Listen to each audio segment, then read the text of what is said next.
पहला प्रश्न है 5 अंक वाला।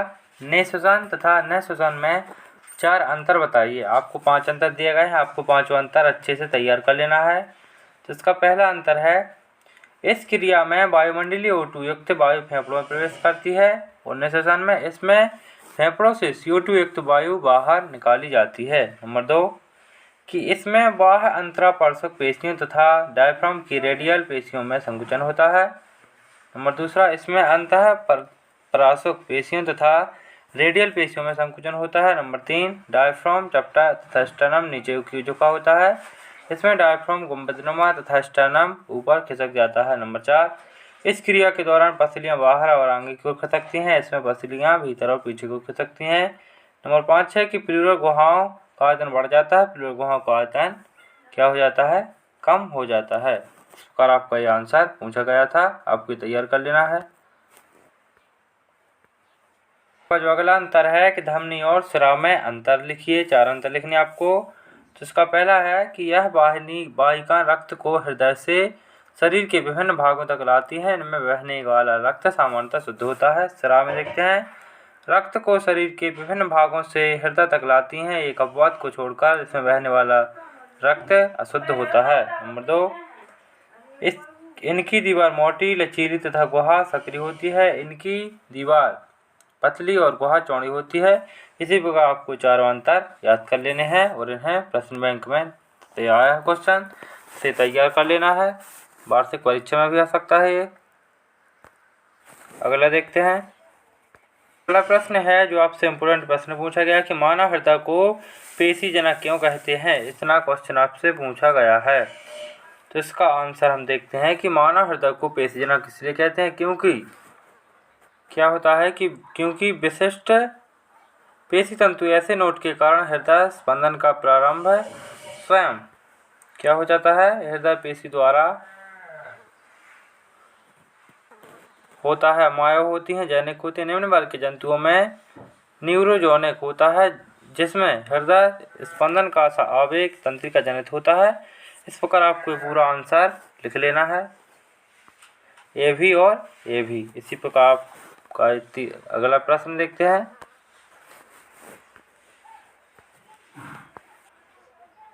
इसमें जो आपसे अगला प्रश्न पूछा गया कि मनुष्य के वृक्क की रचना कीजिए। इसमें आपसे पूछा गया है, ये आपकी बाह्य रचना होगी और ये होगा वृक्क की आंतरिक संरचना। वृक्क की लंबावत काट पूछे उसकी, तो यही देखने वाले हैं कि वृक्क की आंतरिक संरचना का अध्ययन इसकी लंबावत काट से किया जाता है।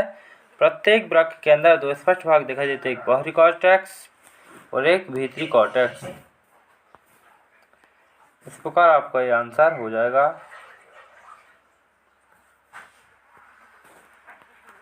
ये भीतरी मेड्यूला से घिरा विस्तृत भाग पेल्विस कहलाता है। इस प्रकार आपका ये आंसर आपको चित्र भी बनाना है, लंबवत काट का है। ये लिखा है कि देखो मनुष्य के वृक्क की लंबवत काट। इस प्रकार आपको आंसर पूर्ण कर लेना है। आपका अगला प्रश्न देखते हैं।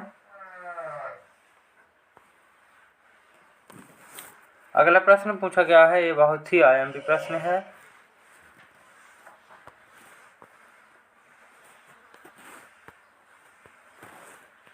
कि मनुष्य में मूत्र निर्माण की क्रियाविधि का वर्णन करना है आपको। जो एक क्रिया होती है, इसका आंसर हो जाएगा कि मूत्र निर्माण अथवा रक्त से यूरिया जैसे पदार्थों को छानने की क्रिया वृक्क नलिका में निम्नलिखित चरणों में होती है।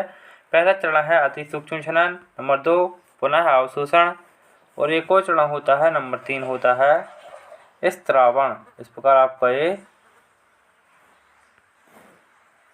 स्त्रावण हो जाएगा। ये भी लिख देना है आपको।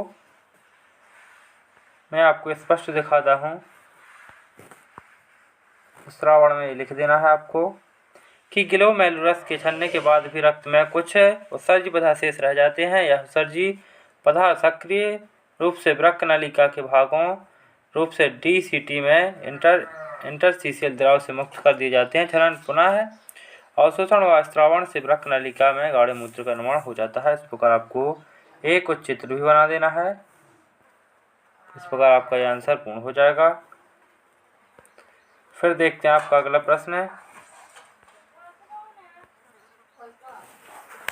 आपका अगला जो प्रश्न है, प्रश्न क्रमांक में है 5 अंक वाला प्रश्न है ये कि तंत्रिका कोशिका की संरचना तथा तंत्रिका ऊतक के कार्यों का वर्णन कीजिए। ये तंत्रिका कोशिका कहलाता है, न्यूरॉन कहलाता है। इसे आपको पूछा गया है कि न्यूरॉन की संरचना समझाइए, तो इसका पहला है कोशिका का या साइटोन। यह तंत्रिका कोशिका का मुख्य भाग होता है जिसमें कोशिका द्रव्य से घिरा हुआ एक गोलाकार केंद्रक पाया जाता है। कोशिका द्रव्य में माइटोकॉन्ड्रिया, गाल्जिका, लाइसोसोम, अंतःप्रविजालिका तथा निषेध ग्रेन्यूल्स पाए जाते हैं। इसी प्रकार आपका एक कोशिका प्रवाद प्रेस के प्रकार हैं डेंड्रॉन्स। फिर इसी के नीचे आपको ये चित्र भी बना देना है। संपूर्ण चित्र को आप अच्छे से बनाइए, पूरा नामांकन कीजिए। इस प्रकार है, देखो ये लिखा है कि कशेरुकी प्राणी की तंत्रिका कोशिका न्यूरॉन की संरचना लिखा है, तो यही आपका आंसर है। फिर आगे है एक्सॉन, तो आपको ये भी लिखना है इसमें, और ये यहाँ तक पूरा लिख देना है। तो इस प्रकार आपका ये प्रश्न कंप्लीट हो जाएगा। फिर आपका जो है तंत्रिका फिर दूरी के बाद ये सब यहाँ तक आपका आंसर हो जाएगा। फिर तंत्रिका ऊतक के कार्य मतलब न्यूरॉन के कार्य, तो यह ऊतक चेतना संबंधी सभी बाह्य कारक संवेदना को ग्रहण करने का कार्य करता है। शरीर में होने वाली सभी ऐच्छिक तथा अनैच्छिक क्रियाओं का नियंत्रण करता है। नंबर 3, सोच विचार करता है, स्मृति बनाता है, इसे परिस्थितियों के विश्लेषण आकलन में प्रयुक्त करता है। इस प्रकार आपका यह आंसर हो जाएगा। फिर आपका अगला प्रश्न है,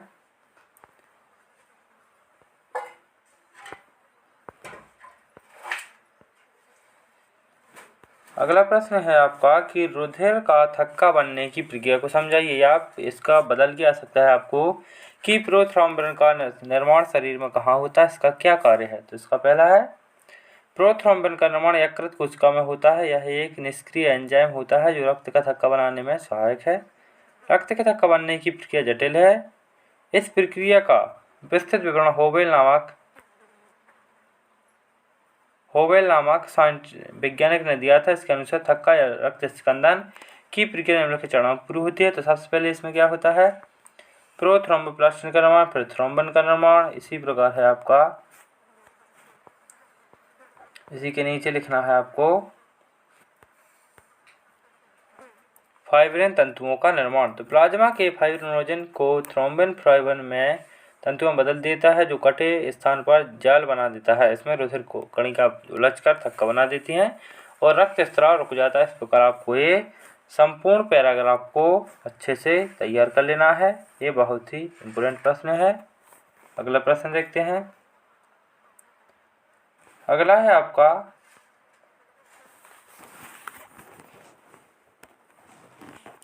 कि मनुष्य के नेफ्रॉन या वृक्क नलिका का नामांकित चित्र बनाना। तो आपको ये नेफ्रॉन का चित्र बनाने को आएगा, तो आपको ये बना देना है और इसे तैयार भी कर लेना है। ये आपको 4 अंकों में पूछा गया है, तो इसे अच्छे से तैयार कर लीजिए। इसी प्रकार आपका अगला देखते हैं।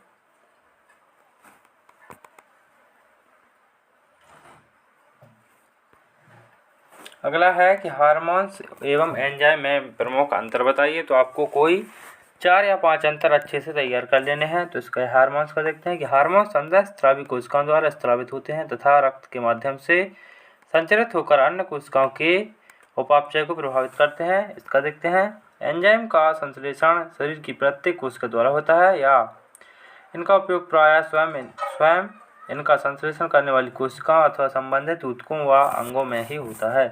नंबर 2 इसी प्रकार आपको कर लेना है। नंबर 3 देखते हैं कि हार्मोन्स के अणु स्वयं सक्रिय होते हैं तथा ये कोशिकाओं के बाहर क्रियाशील होते हैं। ये तभी सक्रिय होते हैं जब इनमें फैक्टर जुड़ता है। ये कोशिका के बाहर भी विशिष्ट अभिक्रियाओं का उत्पन्न कर सकते हैं।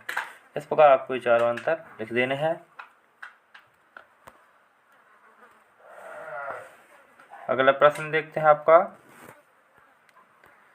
अगर आपने अभी तक हमारे चैनल को सब्सक्राइब नहीं किया है फ्री ऑनलाइन पढ़ाई को, तो सब्सक्राइब करें और बेल आइकन को प्रेस करें ताकि कोई भी वीडियो आपसे छूटी ना रह जाए। और वीडियो को लाइक ज़रूर कर दें क्योंकि लाइक से हमें हौसला मिलता है ताकि हम अन्य वीडियो बना सकें। तो देखते हैं अगला प्रश्न।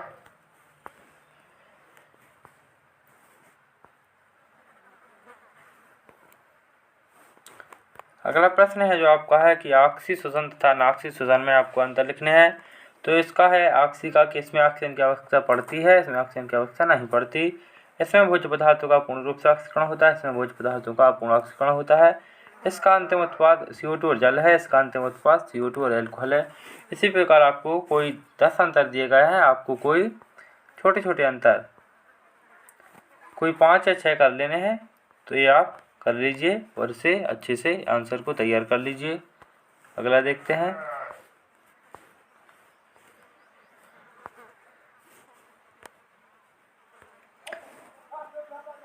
अगला जो आपको दिया गया है परिसंचरण तंत्र के कार्य, तो आपको कोई 4 कार्य लिखने हैं, या आपको 4 अंक में पूछा गया है। तो इसका पहला क्या हो जाएगा? इसका पहला हो जाएगा पोषक पदार्थों का परिवहन। तो आहार द्वारा अवशोषित पदार्थ परिसंचरण तंत्र के द्वारा विभिन्न अंगों तथा कोशिकाओं पहुंचाए जाते हैं। नंबर 2 हो जाएगा आपको सजीव पदार्थों का परिवहन। नंबर 3 श्वसन गैसों का परिवहन। नंबर 4 अपचयी माध्यमिक पदार्थों का परिवहन। नंबर 5 ताप का परिवहन। नंबर 6 है पीएच नियंत्रण। इस प्रकार आपको कोई 5 एक कार्य लिख देने हैं परिसंचरण तंत्र के, तो आपको ये तैयार कर लेना है प्रश्न। अगला प्रश्न देखते हैं।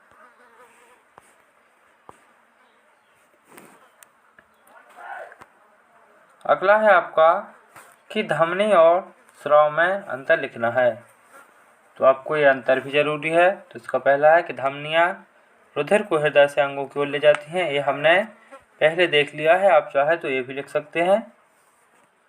अगला देखते हैं।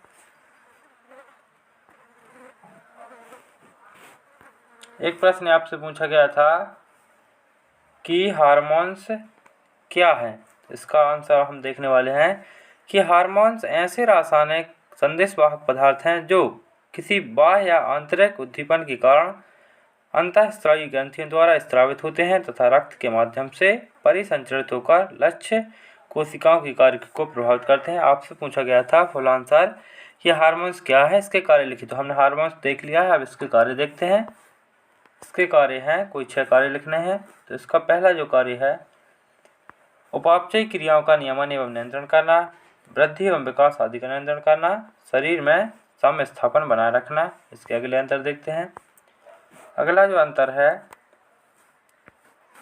द्वितीयक लैंगिक लक्षणों का विकास का नियमन करना, प्रजनन के विविध कार्यों का नियमन करना। नंबर 6 अन्य दूसरी अंतःस्रावी ग्रंथियों के स्त्राव का नियंत्रण करना। इस प्रकार आपसे जो आपका आंसर था वो पूर्ण हो जाएगा।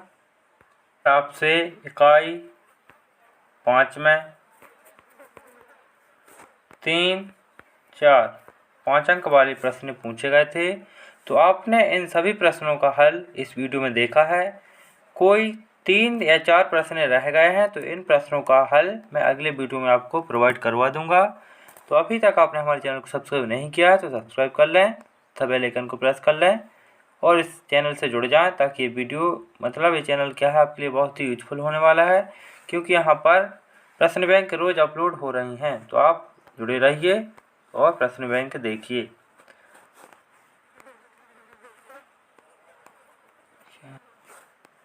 इकाई 1 से लेकर 5 तक के सभी, चाहे वो वस्तुनिष्ठ हो, सही विकल्प, सही जोड़ी और 2, 3 और 5 अंकों के प्रश्न उपलब्ध करा दिए हैं। यदि आपने वो नहीं देखे हैं तो आप यूट्यूब पर सर्च कीजिए फ्री ऑनलाइन पढ़ाई, फिर ये चैनल आएगा। तो चैनल की आपको प्ले लिस्ट में जाना है, वहाँ पर सभी वीडियो का संग्रह है। प्ले लिस्ट एक नाम से बना है कि 11वीं 2021 प्रश्न बैंक, वहाँ पर जाना है। आपको सभी प्रश्न बैंक सभी सब्जेक्टों के फुल सॉल्यूशन के साथ मिल जाएंगे। धन्यवाद वीडियो में जुड़ने के लिए।